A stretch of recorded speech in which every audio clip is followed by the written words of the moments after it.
السلام علیکم میری کلاس. مطالعہ پاکستان کا یہ آپ کا 10th لیکچر ہے. ہم نے لوگ کوشچن نمبر 2 سٹارٹ کیا ہوا ہے. نظریہ پاکستان کے عناصر، جس میں پہلے ہم نے عقائد کے بارے میں پڑھا، پھر عبادات کے بارے میں، قانون کی حکمرانی، اور آج ہم نے اخوت و مساوات سٹارٹ کرنا ہے. Equality and brotherhood. اسلامی معاشرے میں اخوت و مساوات کو خاص اہمیت حاصل ہے.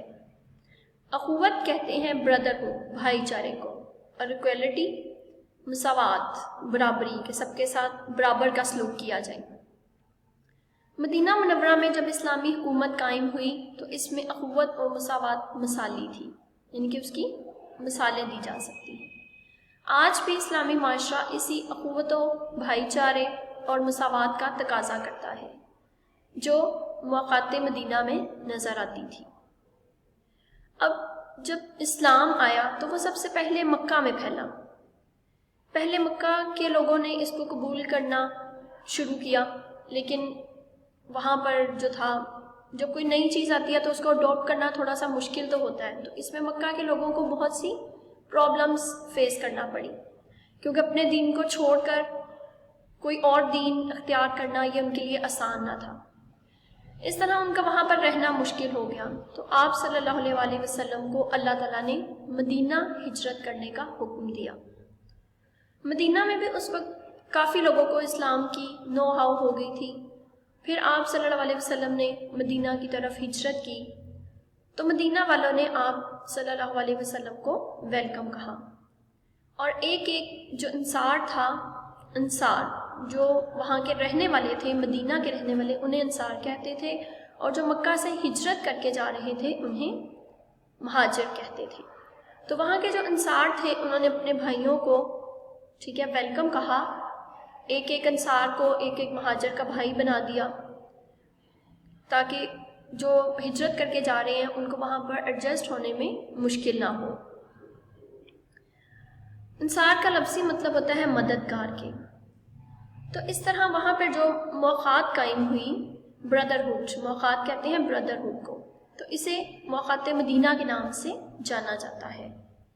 اسلام سے پہلے اس اصول کی شدید کمی تھی کہ لوگ ایک دوسرے کی جان کے دشمن تھے، کہ ذرا سی کوئی بات ہوتی تھی تو وہ ایک دوسرے کے ساتھ جو ہے لڑائی جھگڑا شروع کر دیتے تھے، جو بہت پرلونگ جاتا تھا، وہ چلتا ہی رہتا تھا ان کا آپس کا جو فساد تھا. لیکن مدینہ کی ریاست کے وجود سے حضور اکرم صلی اللہ علیہ وآلہ وسلم نے حقوق العباد پر عمل کرتے ہوئے یتیموں، بیواؤں اور ناداروں پر شفقت کرنے کی تلقین کی.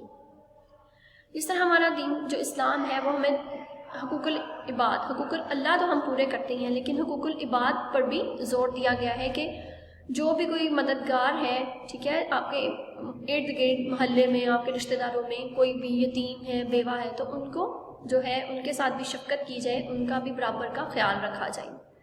آپ صلی اللہ علیہ وسلم نے لوگوں کو زندگی بسر کرنے کا ضابطہ دیا، یعنی کہ زندگی بسر کرنے کا ایک طریقہ بتایا تاکہ لوگ آپس میں محبت سے رہ سکیں اور معاشرے میں بھائی چارے اور مساوات کی فضا قائم ہو، سب تاکہ آپس میں پیار محبت سے زندگی گزار سکیں.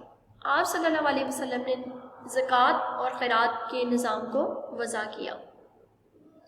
جس طرح زکوٰۃ آپ نے پیچھے بھی پڑھا ہے عبادات میں بھی، تو زکوٰۃ کیا ہے کہ آپ کی جو بھی آپ کے پاس کوئی اضافی چیز ہو، آپ اپنے جو اللہ تعالیٰ نے آپ کو دولت دی ہے اس میں غریبوں کا بھی حق ہے، تو آپ اس کو جمع جوڑ کرنے کی بجائے اس کو ضرورت مند کو دینا تاکہ وہ بھی اپنی ضروریات زندگی پوری کر سکیں.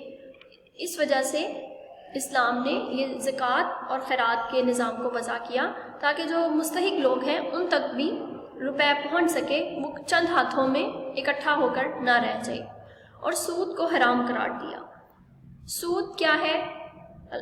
اس کو اسلام نے حرام کیوں قرار دیا؟ کیونکہ اگر آپ، سود ہوتا کیا ہے کہ اگر آپ کسی سے کچھ ادھار لیتے ہیں تو وہ کہتا ہے کہ جب میں واپس لوں گا تو اس کا ڈبل کر کے لوں گا، تو وہ جو دوسرا اضافی رقم ہے وہ سود کے زمرے میں آتی ہے، کہ وہ آپ کی ضرورت کا فائدہ اٹھا رہا ہے کہ اگر آپ کو ضرورت ہے، آپ نے اس ٹائم پر لے لیا، تو جب واپس کریں گے تو وہ آپ کو ڈبل کر کے یا ٹرپل کر کے واپس کرنا پڑے گا.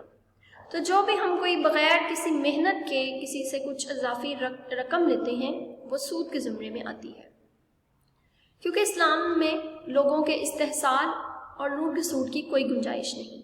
اسلام نے دوسروں سے جبراً کوئی پیسہ لینے سے یا کوئی اس طرح سے لوگوں کا استحصال کرنے سے منع کیا ہے۔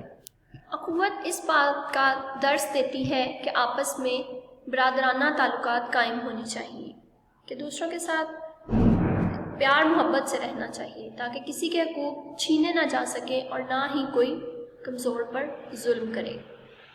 حضور اکرم صلی اللہ علیہ وسلم کا ارشاد ہے کہ ایک مسلمان دوسرے مسلمان کا بھائی ہے، وہ اس کے ساتھ دھوکہ نہیں کرتا، اس کے ساتھ خیانت نہیں کرتا اور اس کی غیبت نہیں کرتا۔ غیبت ہوتی ہے برائی، کہ جب ایک مسلمان دوسرے مسلمان کا بھائی ہے تو اس کو ان باتوں پر عمل کرنا چاہیے کہ وہ سنسیئر ہو اس کے ساتھ، ہمیں کسی کے بھی پیٹھ پیچھے کوئی اس کی برائی نہیں کرنی چاہیے۔ آپ صلی اللہ علیہ وسلم نے کینہ اور حسد سے باز رہنے کا درس دیا، لہٰذا مسلمانوں کو چاہیے کہ وہ اتفاق سے رہیں اور ایک دوسرے کی مدد کریں۔ اب حسد کیا ہوتا ہے؟ دل میں کسی کے لیے بغض رکھنا، اور حسد دوسروں کو دیکھ کر کہنا کہ یہ چیز میرے پاس کیوں نہیں ہے، یہ اس کو اللہ تعالیٰ نے کیوں دے دی، یہ حسد ہوتا ہے دوسروں سے جیلس ہونا۔ اور کینہ ہوتا ہے دل میں کسی کے لیے جو ہے بغض رکھنا، کہ ہم زبان سے تو کسی کے ساتھ بہت میٹھے ہوں بٹ دل سے ہم کسی کے ساتھ سنسیئر نہ ہوں۔ تو مسلمانوں کو چاہیے کہ وہ ایک دوسرے کے ساتھ اتفاق سے رہیں، اور جہاں بھی آپ کو لگے کہ میں کسی کی مدد کر سکتا ہوں اس کو کرنی چاہیے۔ اسلامی معاشرے میں جہاں اخوت اور بھائی چارے کو مقام حاصل ہے وہاں مساوات پر بھی زور دیا گیا ہے۔ اقبال کے الفاظ میں، اقبال جو ہمارے قومی شاعر ہیں، ان کے یہ آپ نے شعر سنا ہوگا، کافی مشہور ہے۔ ایک ہی صف میں کھڑے ہو گئے محمود و ایاز، نہ کوئی بندہ رہا نہ کوئی بندہ نواز۔ یہ مساوات سے متعلق ایک اقبال کا شعر یہاں پہ کوٹ کیا گیا ہے، کیونکہ اسلام میں اونچ نیچ کا کوئی تصور نہیں ہے۔ اونچ نیچ کے اپنے سے آپ کسی کو بھی کمتر مت سمجھیں۔ اسلام نے ایسے معاشرے کی بنیاد رکھی ہے جس میں غریب اور امیر سب ایک جیسے ہیں، کسی کو کسی پر برتری حاصل نہیں۔ یہ اسلام ہی دین تھا جس نے سب کو برابر کر دیا، ورنہ پہلے کے جو مذاہب تھے، یا ہندوازم میں دیکھ لیں، بدھزم میں دیکھ لیں، سب انہوں نے اپنی کیٹیگریز بنائی ہوئی تھیں کہ یہ جو ہے یہ اعلیٰ ذاتیں ہیں۔ یہ اسلام نے تمام مسلمانوں کو برابری دے دی۔ حضرت محمد صلی اللہ علیہ وسلم نے اس حقیقت کو اپنے آخری خطبہ میں یوں بیان فرمایا ہے۔ یہ حضور پاک صلی اللہ علیہ وسلم کا خطبۃ الوداع ہے۔ اے لوگوں، بے شک تمہارا رب بھی ایک ہے اور تمہارا باپ بھی ایک۔ آگاہ رہو، کسی عربی کو کسی اجمی پر، کسی اجمی کو کسی عربی پر، کسی سفید فام کو کسی سیاہ فام پر اور کسی سیاہ فام کو کسی سفید فام پر کوئی فضیلت حاصل نہیں۔ فضیلت کا معیار صرف تقوی ہے۔ کہ حضرت محمد صلی اللہ علیہ وسلم نے اپنے آخری خطبے میں مسلمانوں پر، کیونکہ ہمارے لیے ہدایت کا سرچشمہ قرآن و سنت ہے، سنت حضور پاک صلی اللہ علیہ وسلم کو جو ہم نے ان کے بارے میں اسوہ حسنہ ہے، تو انہوں نے ہمیں یہ کلیئر کر کے بتا دیا کہ تمہارا رب ایک ہے اور تمہارا باپ بھی، باپ حضرت آدم علیہ السلام۔ آگاہ رہو گے کسی عربی جو عرب کے رہنے والے تھے، اور اجمی جو کہ غیر عرب کے تھے، جو عرب میں نہیں رہتے تھے، کسی سفید فام کو، کہ کسی کا کلر اگر وائٹ ہے یا بلیک ہے اس سے کوئی فرق نہیں پڑتا، اس پر کوئی کلر کی وجہ سے کوئی کسی کو کوئی فضیلت حاصل نہیں، کوئی برتری حاصل نہیں۔ فضیلت کا معیار صرف تقوی ہے۔ تقوی کیا ہے؟ اللہ تعالیٰ سے ڈرنا اور اس کے احکامات کے مطابق زندگی گزارنا۔ تو اگر کوئی اللہ کی نظر میں بہتر ہے تو جس کے اعمال اچھے ہیں، صرف وہی بہتر ہے۔ اسلام تو نام ہی مساوات کا ہے، اسلام نے تو ایکویلٹی کو ہی جو ہے وہ بیس بنایا ہے۔ اللہ تعالیٰ کے نزدیک کوئی شخص برتر نہیں ہے۔